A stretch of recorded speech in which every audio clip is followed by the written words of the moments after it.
Assalamualaikum warahmatullahi wabarakatuh. Perkenalkan, nama saya M. Dimas Arya Pratama Panggarbesi, MPM 18520110023 yang berkuliah di Fakultas Hukum Universitas Lampung Angkatan 2018 dengan dosen pengampu Ibu Nurmayani SHMH dan Bapak Agung Budi Prasetyo SHMH. Saya akan menyampaikan apa saja materi yang saya pahami dalam permasalahan dan penegakan hukum tata ruang di Indonesia. Tata ruang di Indonesia saat ini dalam kondisi yang krisis. Krisis tata ruang terjadi karena pembangunan yang dilakukan di suatu wilayah masih dilakukan tanpa mengikuti rencana tata ruang itu sendiri, tidak mempertimbangkan keberlanjutan dan daya dukung lingkungan, serta tidak memperhatikan kerentanan wilayah terhadap terjadinya bencana alam. Keinginan untuk memperoleh keuntungan ekonomi jangka pendek seringkali menimbulkan keinginan untuk mengeksploitasi sumber daya alam secara berlebihan, sehingga menurunkan kualitas dan kuantitas sumber daya alam itu sendiri dan lingkungan hidup, serta memperbesar resiko timbulnya korban akibat bencana alam. Selain itu, sering terjadi konflik pemanfaatan ruang antara sektor, contohnya konflik antara kehutanan dan pertambangan. Beberapa penyebab utama terjadinya permasalahan tersebut adalah belum tempatnya kompetensi sumber daya manusia dalam bidang pengelolaan tata ruang, yang B. rendahnya kualitas dari rencana tata ruang, C. belum diajunya perundang-undangan penataan ruang sebagai payung kebijakan pemanfaatan ruang bagi semua sektor, D. lemahnya penerapan hukum berkenaan dengan pemanfaatan ruang itu sendiri.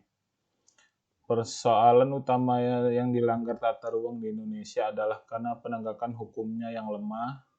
Dalam Undang-Undang Penataan Ruang mengatur 3 saksi, yaitu saksi administratif yang diatur dalam pasal 62 sampai dengan pasal 64, sanksi perdata, pasal 66, 67, dan 75, dan sanksi pidana pasal 69 sampai dengan pasal 74.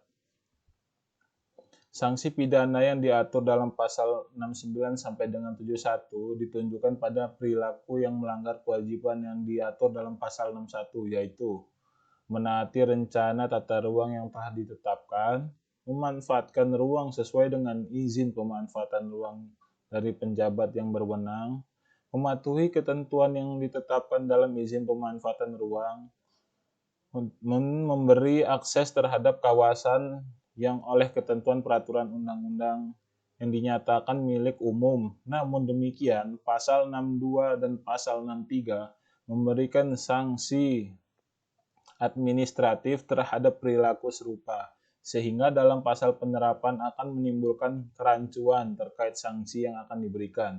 Di samping itu, ancaman hukum yang dijatuhkan masih tergolong ringan sebagaimana yang dimaksud diatur dalam pasal 63, yakni peringatan tertulisnya,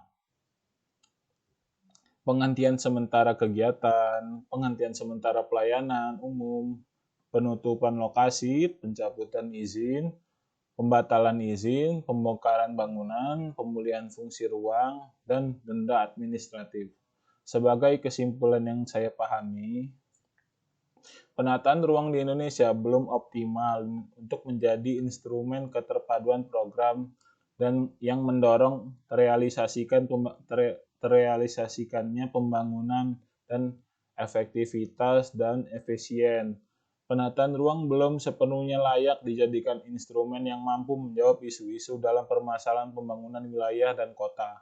Penataan ruang di Indonesia belum didukung oleh kelembagaan yang mengkoordinasi berbagai sektor itu sendiri, dan masih kurang optimal pengendalian pemanfaatan ruang dan ketidakefisiennya pihak penegak hukum dalam mengatasi penyimpangan yang terjadi pada masyarakat dalam pemanfaatan ruang itu sendiri. Sekian presentasi dari saya. Apabila saya ada salah kata, saya mohon maaf. Kepada Allah saya mohon ampun. Wassalamualaikum warahmatullahi wabarakatuh.